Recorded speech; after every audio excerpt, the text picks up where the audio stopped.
예, 두 번째 시간 들어갑니다. 두 번째 시간은 요한복음 4장 20절로 26절입니다. 이게 이제 사마리아 여자와의 대화죠. 요한복음 4장은 우리 조상들은 이 산에서 예배하였는데, 그리심산을 말하는 거예요. 사마리아 산당에 있는. 당신들의 말은 예배할 곳이 예루살렘에 있다 하더이다.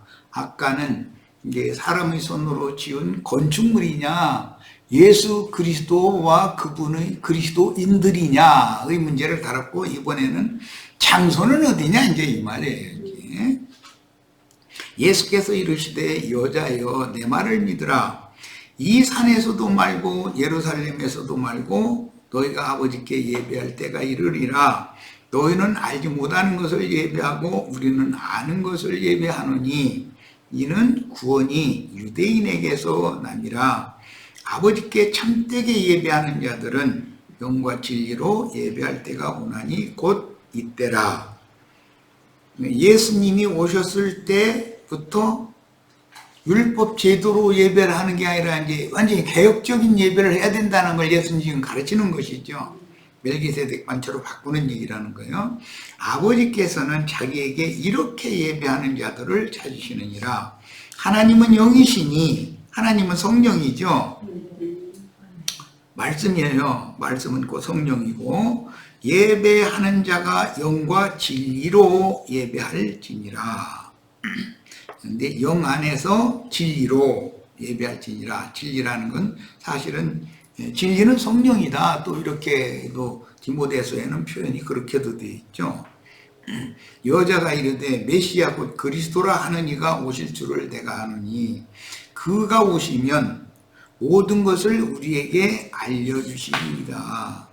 이게 이분이 그리스도라는 것을 아직은 이 사마리아자가 모르니까 이제 이렇게 표현하는 거였죠. 예수께서 이르시되 내가 말하는 내가 그라. 내가 그리스도다. 오리라고 너희가 기다리고 있는 그리스도가 나다. 지금 이제 밝히고 있죠. 하시니라. 고린도전서 이제 10장 16절을 보겠습니다.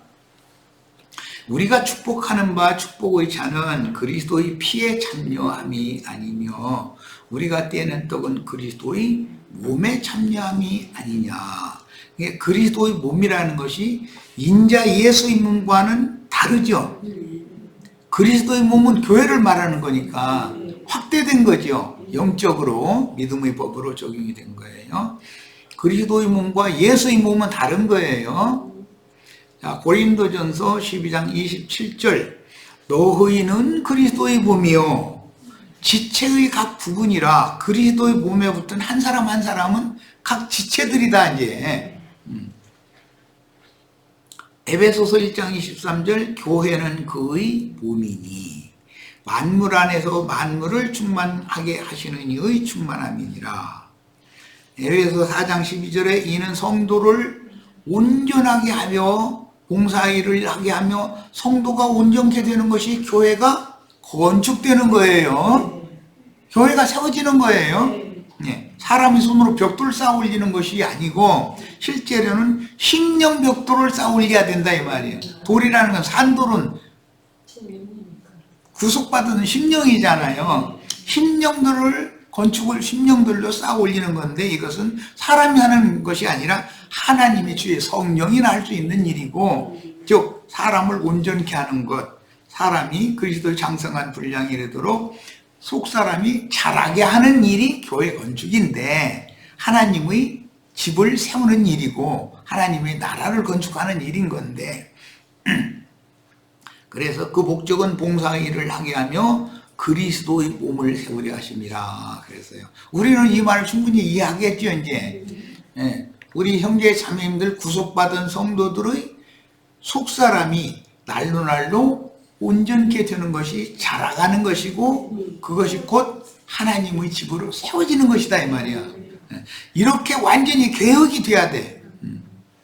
자, 그 다음에 예루살렘 신전 건물이나 사마리아 산당에서 심우하는 제사장 제도는 피로 구속받고 위로부터 다시 난 성도들, 즉 생명으로 결탁한 형제 자매들이 진리의 사랑 안에서 건축된 그리스도의 몸인 교회 모임을 세웁니다. 형제 자매들이 진리의 사랑 안에서 그리스도의 몸인 교회를 세우는 거다.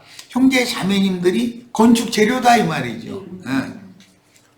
그런데 주의 성령께서 구속하신 심령들을 건축 자재로 삼아가지고 하나님의 전으로 세운다 이런 말이에요 지금. 이게 교회 생활이죠. 자, 유일하신 참 하나님이신 그 영의 말씀으로 살아계신 그리스도 예수께 구속받은 심령 안에 제물의 실제로 살아계신 그분을 하나님께 드리는 예배 생활로 개혁되었습니다. 예수님이 오셔서 이걸 개혁을 해놓은 거죠. 그러므로 사제 제도를 실행하던 율법 안에서 아론 반차의 사제 제도를 실행하던 종교 지도자들이 신자들을 형제 자매라고 호칭하는 것은 자신들은 교권을 가진 종교 지도자들이고 신자들은 평신도라는 계급적인 관념으로 부르는 호칭이지, 목사들도 평신도들 보고 형제 자매 그러죠. 그런데 소위 말하는 평신도들이 목사 보고 형제요 이렇게 말하면 감히 주의 종한테 형제라겠다 이래버린단 말이에요. 그러니까 그들은 사실은 교리적으로 그럴싸한 말을 해도 사실은 믿지 않는다 이런 말인 거죠. 그러니까 혼동할 수밖에 없는 거예요. 진리가 혼잡해질 수밖에 없는 거예요.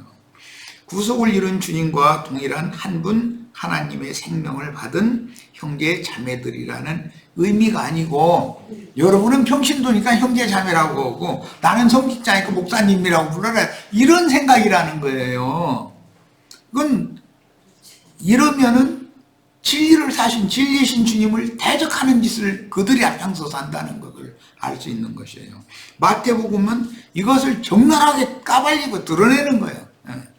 그게 마태복음의 목적이에요. 베드로전서 2장 4절로 9절, 사람에게는 버림받아 되었으나 하나님께는 택하심을 입은 보배로운 산돌이신 예수께 나아가 너희도 산돌같이 신령한 집으로 세워지고 예수 그리스도로 말미암아 하나님이 기쁘게 받으실 신령한 제사를 드릴 거룩한 제사장이 될지니라. 이걸 보면 이제 율법 안에서 레위지파 중에서도 아론의 계보는 제사장이고 레위지파 나머지는 그냥 제사장이라고 하지만 보조자들이고 나머지 이스라엘 나머지 지파들은 전부 평신도들이고, 이게 완전히 그냥 깨져버린 거 아니에요. 사도들은 너희가 산돌같이, 그러니까 세상에 어떤 좋은 대리석 쌓을리는 건축이 아니고 구속받은 성도의 심령도를 지금 말하는 거단 말이에요. 그래서 신령한 집으로 세워져야 된다라는 건 벽돌집이 아니잖아요. 그건 신령한 집이지, 영적 집이지. 사도들은 이렇게 완전히 굳어 있었던 율법 제도의 그 관념이 세례가 된 거죠. 씻어나간 거죠. 그럴 때 그 사람을 성경이 말하는 처녀의 태라고 상징한다 이거. 그래서 처녀 이스라엘아 라고 말하는 건 씻김 받은 사람이다. 침례가 된 사람이다 이거. 이 사람은 성경에 기록되었으되 보라 내가 택한 보배로운 모퉁이 돌을 시온에 두노니, 이 내가 택한 모퉁이 돌이라는 건 예수 그리스도 영이잖아요. 그를 믿는 자는 부끄러움을 당하지 아니하리라 하였으니, 그러므로 믿는 너희에게는 이 모두 심령성전을 짓는 건 믿는 너희로나 짓을 수 있다 이제 이 말이죠. 보배나 믿지 아니하는 자들에게는 건축자들이 버린 그 돌이 모퉁이의 머릿돌이 되고, 또한 부딪히는 돌과 그들이 죽인 예수, 그분이 부활 승천했다가 재림해가지고 그분이 모퉁이의 머릿돌이 되었는데, 예루살렘 성의 12기초석 돌이 되었는데 오히려 믿지 않는 자들한테는 이게 부딪히는 돌이 되고 걸려 넘어지게 하는 바위가 된다는 거예요. 오늘날 기독교인들도 똑같이 뭐가 달라? 베드로가 살아있을 때만 그런 건 아니잖아요. 오늘도 똑같잖아 이게 상황이. 그들이 말씀을 순종하지 아니하고 자신들이 다 믿고 말씀대로 한다 그러는데 사실 알고 보면 말씀을 가르친다라는 자들이 오히려 말씀을 불순종하고 있다 지금. 순종하지 아니함으로 걸려 넘어진다 이거예요. 그런데 이렇게 그들이 걸려 넘어지게 한 것은 그들을 그렇게 되도록 하나님이 정하셨기 때문이다 이랬어요. 그러니까 율법 교리의 관념, 아론 반차의 관념이 세뇌당해 가지고 굳어진 사람은 걸려 넘어지게 돼 있는 거예요. 이게 하나님이 정하십니다 이거예요. 말씀으로 심판도 받고 말씀으로 구원도 받는데 그들은 심판 대상이라는 거예요. 교만해진 그들은. 그러나 너희는 택하신 족속이요 왕 같은 제사장들이요 거룩한 나라요 그의 소유가 된 백성이니 이는 너희를 어두운 데서 불러내어 그의 귀한 빛에 들어가게 하시니의 아름다운 덕을 선포하게 하려 하십니다. 이게 복음 전파인 것이죠. 자, 이제 계시록 5장 9절로 10절을 봅니다. 그들이 새 노래를 불러 이르되 두루마리를 가지시고 그 인봉을 띠기에 합당하시도다. 일찍이 죽임을 당하사. 이건 실제는 창세기에서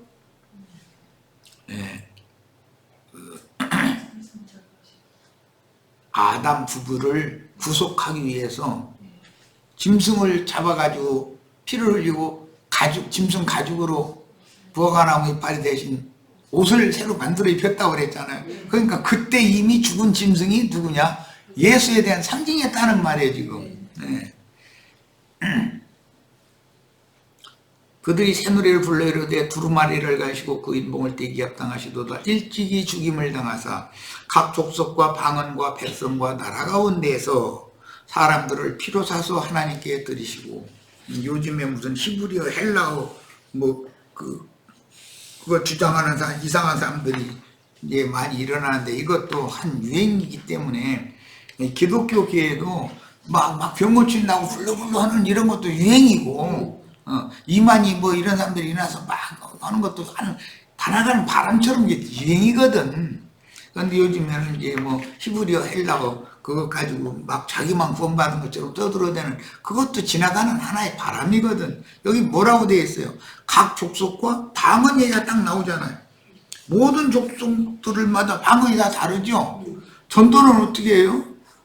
한나라 말로 해야 되잖아. 한나라 말로. 사도행전 2장 시작에서부터 우리는 뭐 메대와 바사와 뭐 본도와 어디 뭐 여러 군데서 왔는데 내가 하는 지역의 말로 지금 들린다 이렇게 얘기를 했잖아요. 야, 이런 것이 뭐냐? 하나님은 히브리 말만 쓰는 아람어만 쓰는 히브리인들이나 아람 족속에게만 전도를 하는 것이 아니고 모든 민족, 모든 족속이 다 구원을 얻어야 되는, 그러려면 모든 족속의 방언으로 전도가 당연히 돼야 되는 거죠. 이런 거에 대해서 그런 사람들한테는 이런 성경을 딱 대는 거예요. 그리고 10장에도 또 요한에게 작은 책을 말씀을 받아 먹으라고 하신 다음에 내가 다시 나가서 예언을 해야 된다는데도 거기서도 각 족속과 방언과 임금과 나라들에게 전도를 다시 예언을 또 해라. 거기도 방언들에게 보냈다고 돼. 여러 나라의 방언들에게 보낸다는 거예요. 이게 하나님의 뜻이에요. 그러니까 히브리어 헬라어 몰라야 된다는 말을 하는 게 아니에요. 알면 좋지, 유익하죠. 영어를 알면 좋잖아요. 영문 성경이 이렇게도 돼 있더라. 그 의미를 더 정확하게 이해를 하려면 많은 방언을 자유자재로 구사할 수 있고 그 의미를 다 단어의 뜻을 안다면 한글만 하는 것보다 훨씬 더 해박하게 알 수가 있죠. 그런데 뭐 조금 아는 것 때문에 교만해져 가지고 엊그제 그 이상한 여자 봤죠. 이제 여자가 강간하는 거거든. 그게 강제로 막 주입시키려고 강요하는 거거든. 그런 짓을 하는데 그걸 받아들여주는 사람들은 그게 자기가 지금 강간당하고 있다는 그런 의식조차가 없는 거예요. 그게 맹신자들인 거죠. 자, 그 다음에 사람들을 피로 사서 하나님께 드리시고 그들로 우리 하나님 앞에서 나라와 제사장들을 삼으셨으니 그들이 땅에서 왕노릇 하리로다 하더라. 여기는 땅에서 오는 새 땅에서 왕노릇을 하는 걸 우리는 추구하는 것이죠. 그 1000년 동안 왕노릇 한다고 돼 있으니까 지금은 그 1000년이 이루어진 시대가 아니니까. 그리고 세세토록 또 왕노릇 한다고 했어요. 현세의 기독교계에서 왕노릇하는 큰 음력의 7머리요 7산들, 그 큰 음력의 7머리인데 실제로 그 수컷이 머리가 음녀를 타고 있다고 해야 되는데 음녀가 짐승들을 타고 있다 이렇게 말 그 강간하는 짓이다 이거예요. 그게 롯의 두 딸들이 강간하는 거잖아 그게. 그런 짓이다 이거. 오늘날의 기독교계가 그런 상태라는 거예요. 야, 짐승 사람들은 반드시 산채로 무저갱에 떨어질 것이며 세상이 새롭게 되어 주와 그 그리스도의 왕국이 실현이 됩니다. 그때는 각 족속과 방언과 백성과 나라 가운데서 사람들을 피로 사서 하나님께 드리시고 그들로 우리 하나님 앞에서 나라와 제사장들을 삼으셨으니 그들이 새하늘과 새 땅에서 그 1000년 동안과 세세토록 그리스도로 더불어 제사장이 되어 왕노릇하게 됩니다. 그뿐만 아니라 신부성의 생명강 양편 길가에 심어진 생명나무 잎새를 따다가 새 땅 백성들의 병을 치료해 주는 왕들의 사명은 곧 목양자의 사명으로서 선지자의 직임을 영원토록 수행하게 됩니다. 사람이 인위적으로 왕, 제사장, 선지자에게 율법대로 제조한 기름을 부어서 직분을 위임하던 율법 제도를 폐하시고 하나님의 동역자들에게 친히 자신의 영을 기름으로, 성령을 거룩한 기름이라고 그러는 건데, 인자의 모든 삶을 경험을 한 그리스도의 영과 단순한 성령은 다르다라는 건데, 관유라는 것은 감람기름만 순결하고 좋은 감람기름과 그 감람기름에 다른 많은 재료를 섞은 관유는 다른 것이죠. 관유는 사람에게 붓지만 감람기름을 사람에게 부어서 거룩하게 하라는 말은 없으니까. 이게 죄인들인 인생들에게는 거룩한 성령을 부어주시지 않는다. 오직 예수 그리스도에게만 붓는 거다 이거는.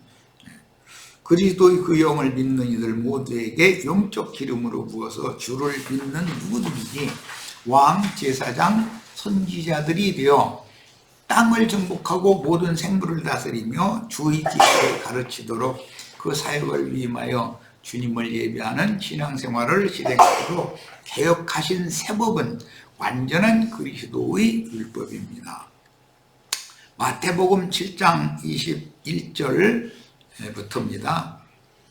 나더러 주여 주여 하는 자마다 다 천국에 들어갈 것이 아니요 다만 하늘에 계신 내 아버지의 뜻대로 행하는 자라야 들어가리라. 그러니까 천국에 들어가는 것은 기독교인들이 생각하는 것처럼 예배당에만 나가면 천국에 들어가고 그런 건 아닌 것을 알 수가 있는 거죠. 그때 당시 주님을 따르던 발에 밟힐 만큼 많은 이들이 주님을 따랐다 그랬어요. 그런데 그들이 다 주여 주여 하면서 따랐잖아요. 그러나 그들이 다 천국에 들어가는 건 아니라는 거예요. 결국은 나중까지 견디고 나중까지 남는 자만 들어가는 거니까 이건 전혀 개념이 또 달라지죠. 자, 마태복음 12장 46절로 50절. 예수께서 우리에게 말씀하실 때 그의 어머니와 동생들이 예수께 말하려고 밖에 섰더니 한 사람이 예수께 여짜오되 보소서 당신의 어머니와 동생들이 당신께 말하려고 밖에 서 있나이다 하니 말하던 사람에게 대답하여 이르시되 누가 내 어머니이며 내 동생들이냐 하시고 손을 내밀어 제자들을 가리켜 이르시되 나의 어머니와 나의 동생들을 보라. 굉장히 중요한 말씀이죠. 육신적인 어머니, 육신적인 동생들이 있었죠. 그런데 주님은 손을 내밀어 제자들을 가리켜 나의 어머니와 나의 동생들을 보라 그랬으니까 주님이 생각하는 어머니와 동생들은 유대인들이 생각하는 예수의 어머니와 동생들과는 개념이 다르다는 걸 알 수 있는 거죠. 우리는 주님의 제자들이야죠. 또 부활하신 주님의 제자들이야 돼요. 그러려면 내 영이 부활됐어야죠. 거듭났어야 되는 거예요. 아들의 영을 보내주사 우리가 아버지라 부를 수 있게 되었죠. 그러니까 예수 그리스도 그분의 영이 곧 내 영의 거듭난 영의 아버지다 이런 말이에요. 그 영으로 나를 낳았다 이런 말이에요. 누구든지 하늘에 계신 내 아버지의 뜻대로 하는 자가 내 형제요 자매요 어머니니라. 그러면 이게 그 신부나 목사 보고 형제요 이렇게 말하면 기분 나쁘면은 그거는 예수님 형제도 아닌 거죠. 내 형제도 아니면 예수님 형제는 당연히 아닌 거죠. 예. 감히 주의 종한테 형제라고 부르느냐고. 그럼 자매님들은 뭐라고 해야 돼요? 부활하신 예수님은 형제냐 이걸 지금 말하는 거라고. 목사를 끝내 하다 죽을 거요. 예수님 부활하신 예수님 형제일 거요. 예수님 형제는 하나님의 아들이고 목사는 하나님의 아들이 아닌 확률이 더 많은데 그럼 목사하다 죽을 거요. 나의 형제가 될 거요. 이제 그렇게 담대하게 이야기를 하시기를 바래요. 그래도 못 깨달으면 그러다 돌아가신 수밖에 없겠다고 그런 수밖에 어떻게 해서 그걸 어떻게 설명을 더 하겠어. 이건 영적인 것을 영의를 증거하는 문제인데 그 당시 유대교의 랍비들은 힐렐, 샴마이, 가말리엘 등 이제 이런 사람들이 바벨론 포로 귀환 당시의 학자들이에요. 유대교의 이제 학자들 이름인데 가말리엘은 먼 훗날 바울 사도를 가르친 스승이었는데 이런 힐렐이나 샴마이의 그 신앙 도선을 따라온 사람들이죠. 이어받은 사람들이죠. 그래서 율법의 의로는 내가 흠이 없다. 나는 보통 유대교 랍비들한테 배운 게 아니라 이런 정통 계보가 있는 힐렐, 샴마이, 가말리엘로 이어지는 정통 신학을 낳는 사람이 이걸 바울 사도가 자랑을 한 거예요. 그 바벨론 포로에서 돌아온 사람 중에 학사 누구죠? 에스라? 네. 가 있어요. 총독 느헤미야가 있고 학사가 있어요. 이제 여기에 이제 힐렐 전에 학사 에스라가 여기에 있는 거예요. 이런 신앙 노선이 있다 이거예요. 그런데 이게 유대교의 양대 산맥이라는 게 힐렐, 샴마이 이제 양대 산맥이라고 이제 흔히 말하는데 이런 정통 그 신학 노선을 바울 사도가 이어받았던 사람이라는 거예요. 저명한 율법사들에게 모세의 유대인의 율법을 가르침 받고 대제사장에게 위임을 받았죠.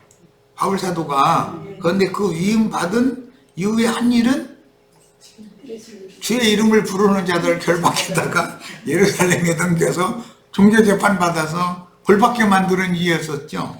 그러니까 그들이 정통을 주장하고 있는 유대교의 정통신앙 노선이라는 것이 그리스도를 심히 대적하는 노선이다. 이것을 나중에 바울 사도가 깨닫고 그때는 내가 알지 못하고 믿지 아니할 때 행한 짓이었었다. 이게 이제 바울은 새 사람이 된 사람이잖아요. 이게 씻어진 사람이다 이거예요. 그리고 하나님의 뜻대로 행하는 주님의 제자들을 가리켜 이 시간이 없네 빨리 해야 되겠네. 주님 자신이 형제요 자매요 모친이라고 선언하시므로 우리 형제 자매님들이 목사에게 형제요라고 하면은 기쁨으로 웃어가면서 형제님만 반갑다고 이렇게 해야 그 사람이 하나님의 아들이죠. 우리 형제 자매님들이 형제가 아니고 난 목사다 그러면 하나님의 아들인 것을 나는 싫어한다. 세상 사람들한테 영광받는 것이 더 좋다 그 말이잖아. 실제는 건축자들은 주님의 지자들이며 천국에 들어갈 자들은 주님의 영적 원속들로서 영적 생명으로 결탁한 형제 자매들임을 분명히 선포하셨는데 이런 말씀은 셈족의 생활 관습과 언어 관습에서 기인하는 말씀입니다. 셈족은 원수로 지내던 타부족과 동맹을 맺고 화목한 관계가 되면 형제부족으로 받아들이고, 이제 이 형제라는 말은 히브리 아흐라고 한 용어인데, 혼인을 통해서 피를 섞었으며 아들, 손자, 증손, 곧은 대대로 아들이라는 용어, 벤이라는 예, 이게 선조도 벤, 후대도 벤, 그리고 그 혈연 관계를 피를 섞을 수 있는 관계의 부족이 되면 형제라고 했다 이거예요. 구약 시대의 관습대로 혈통적인 형제 자매 모친이 아니고 천국 복음을 믿음으로 받아들인 그리스도인들에게 그리스도의 영적 족보에 그대로 적용하는 것입니다. 그러니까 믿음의 법으로, 조문의 율법을 믿음의 법으로 적용하는 걸 우리는 완전히 습득을 해야 된다. 이런 기본 개념이 되어 있지 않은 사람이 마태복음을 백날 읽어도 소용없는 거예요. 말하고자 하는 의도를 모르면. 자, 요한복음 20장 15절로 18절. 예수께서 이르시되 여자여 어찌하여 울며 누구를 찾느냐. 이 여자 누구죠? 마르다지, 마르다.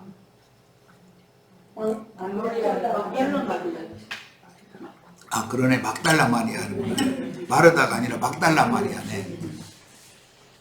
자, 마리아는 그가 동산지기인 줄 알고 이르되 주여 당신이 옮겼거든 어디 두었는지 내게 이르소서 그리하면 내가 가져가리다. 예수의 시체를 도둑 맞은 걸로 지금 알고 있는 거예요. 그런데 동산지기가 그 시체를 어디다 옮긴 걸로 지금 오해를 하고 있는 거죠.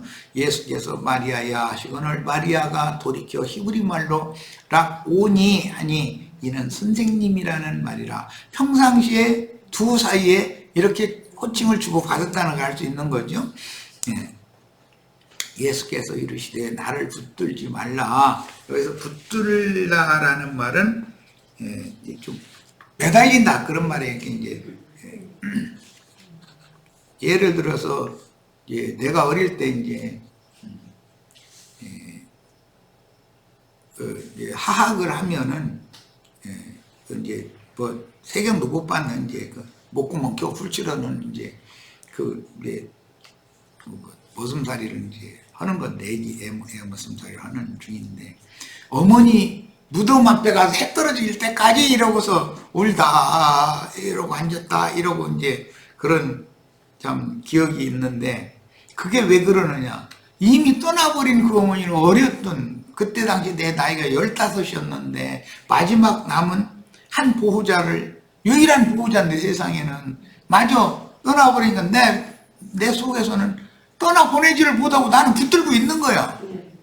예수님은 죽었는데 예수님을 계속 마리아는 살아계실 때 그 사랑하던 그런 정이 있으니까 붙드는 거예요 계속. 그러면은 이제 생각해 보니까 어머니도 아주 편한데 가고 싶어도 가지도 못하는 거야. 내가 붙들고 있으니 그러고 울고 이러고 앉았으니. 그런 생각이 이제 나중에서 깨달았어요. 내가 아직 아버지께로 올라가지 아니하노라. 그러니까 예수님은 아버지 품에 가서 안식하러 들어가야 되는데 이 생에서 사랑했던 막달라 마리아가 붙들으려고 하니까 나를 보내다고 그 말이잖아요. 왜? 주님은 당연히 갔다가 다시 와야 되니까. 너는 내 형제들에게 가서 이르되 여기 예수님 부활하신 예수님이 내 형제들이라고 한 이 주님의 제자들이라는 거예요. 내가 내 아버지 곧 너희 아버지 내 하나님 곧 너희 하나님께로 올라간다 하라 하시니 막달라 마리아가 가서 제자들에게 부활하신 예수님의 형제들은 제자들이죠. 그런데 제자들이 나를 목사라고 불러달라고 하면 이상한 거잖아요. 주님의 형제들이라고 해야지. 이런 말을 아리아 히브리서 2장에 한 아버지의 아들들은 다 형제잖냐. 주님이 부활하신 이후에는 제자들을 형제라고 했다. 교회에서 형제들 가운데서 형제들과 함께 하나님을 찬송하고 있지 않냐. 이래서 그게 이 말이 이해가 되어야 돼. 그럼 목사라고 불러달라고 한다는 자체가 말도 안 되는 소리죠. 성경에 있지도 않은 말이죠. 단어니까. 제자들에게 내가 주를 보았다고 또 주께서 자기에게 이렇게 말씀하셨다 이러니라. 로마서 16장 10절 그리스도 안에서 인정받은 아벨레에게 분한하라 그랬는데, 여기 참제자 진실한 성도 하나님의 참아들로 그리스도의 몸에 붙은 지체로 아벨레라는 그런 형제를 너희도 함께 인정을 하고 형제로 서로가 상통해라, 이제 이 말이잖아요. 아리스토블로의 권속에게 분한하라. 믿는 성도들은 하나님의 권속이다. 교회라는 건 하나님의 집안. 그래서 성령의 편지는 하나님의 권속들이 모이는 집에 있는 교회로 보낸 것이다 라는 거, 이걸 깨달을 필요가 있어요. 히브리서 2장 10절 13절 그러므로 만물이 그를 위하고 또한 그로 말미암은 이가 많은 아들들을 이끌어 영광에 들어가게 하시는 일에 그들의 구원의 창시자를 고난을 통하여 온전하게 하심이 합당하도다. 거룩하게 하시는 이와 거룩하게 함을 입은 자들이 다 한 근원에서, 한 근원은 말씀이신 하나님, 한 근원에서 난지라. 말씀으로 난 자들이죠 다. 그러므로 형제라 부르시기를 부끄러워 아니하시고 이르시되 내가 주의 이름을 내 형제들에게 선포하고 내가 주를 교회 중에서 찬송하리라 하셨으며 또다시 내가 그를 의지하리라 하시고 또다시 볼지어다 나와 및 하나님께서 내게 주신 자녀라 하셨으니, 형제도 되지만 자녀도 된다는 거예요. 아버지도 되는 거죠. 아들의 영을 우리는 아버지라고 부르는 거니까 나의 영이. 계시록 1장 9절입니다. 나 요한은 너의 형제요.